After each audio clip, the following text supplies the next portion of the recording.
Zajednica srpskih klubova u Beču pridaje veliki značaj negovanju tradicije i kulture svoga naroda u glavnom gradu Austrije. O tome svedoče i brojne manifestacije koje zajednica organizuje u toku godine. Neke ste imali prilike da vidite i u našoj emisiji. Nedavno smo dobili pozivnicu za jednu specijalnu proslavu i naravno naša ekipa je bila na licu mesta. Pa da pogledamo.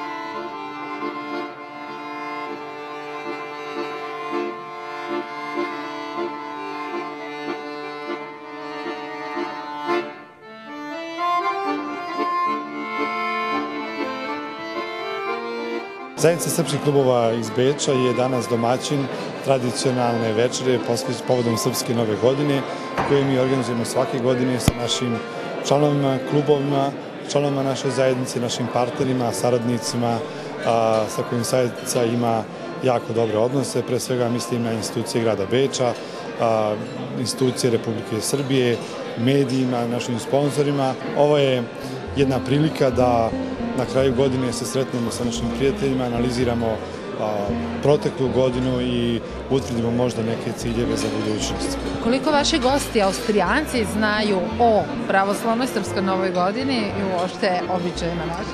Pa mi se trudimo zaista, evo, poslednjih godina kada smo počeli da proslavljamo ovu manifestaciju, za njih je to bilo lično malo ovako čudno, ali evo sada je to već postalo normalno, sada svi oni znaju da postoji i Srpska nova godina po starom kalendaru i to je danas postalo jako, tako reći, normalno i oni rado dolaze na ovakve večere.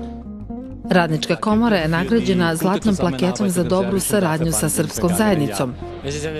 To je jedna važna nagrada i rado je primam u ime Radničke komore. Naravno da je to i jedna velika obaveza za ubuduće, da još intenzivnije podržavamo srpsko stanovništvo u Beču, posebno u oblasti kulture. Jer nama je vrlo važno da kultura koju je čovek sa sobom poneo iz domovine može i ovde drugima da je predstavi, a to nam je obaveza i u budućnosti. Und das ist auch die Voraussetzung für die Zukunft.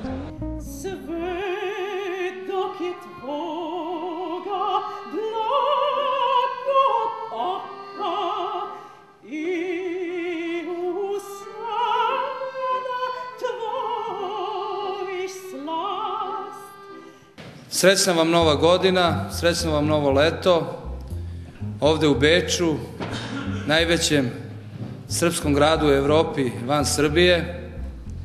Pozdravljam vas u ime Ministarstva za dijasporu, u ime ministra Srđana Srećkovića, ali i u ime Vlade Republike Srbije, sa čijim ovlašćenjem i dopuštenjem sam danas ovde.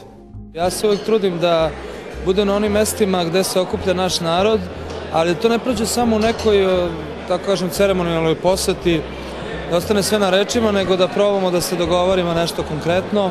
Budžet koji postoji za finansiranje projekata organizacije pojedinaca u dijaspori je oko 50 miliona dinara, ali našim aktivnostima i dogovoru sa dijasporom verujem da ćemo uspeti da donesemo u dijasporu za te aktivnosti naših udruženja najmanje još toliko od drugih ministarstava. Ministarstvo kulture, prosvete, sporta, vera, infrastrukture. Vrlo je važno da Srbija kao država pokaže da i materijalno i finansijski ulaže u rad naše dijaspore, da podržava njihov rad, da bi sutra i austrijska država i sve druge države gde Srbi žive pomogla njihove projekte. Srbi su ovde došli pre 30 godina. Tada smo rekli, gastarbajteri su došli. Međutim, ljudi su ostali. Danas ovde žive već druga, treća generacija koja je donala dosta kvaliteta i Beč napravila mnogo bogatijim. Beč bez njih ne može da funkcioniše i zato je za mene, kao gradskog predstavnika za integraciju, zajednički život i rad sa srpskim narodom i danas sa srpskom zajednicom veoma važan. Mi vidimo u ovom mnoštvu koje grad Beč nudi velike šanse za sve i okrećemo se sa puno programa svim ljudima. I ako mi dozvolite, ja bih svim gledaocima da poželim jednu srećnu, zdravu i zadovoljnu novu godinu i nadam se da ćemo i dalje u ovako lepoj zajednici da živimo u ovom predivnom gradu Beču.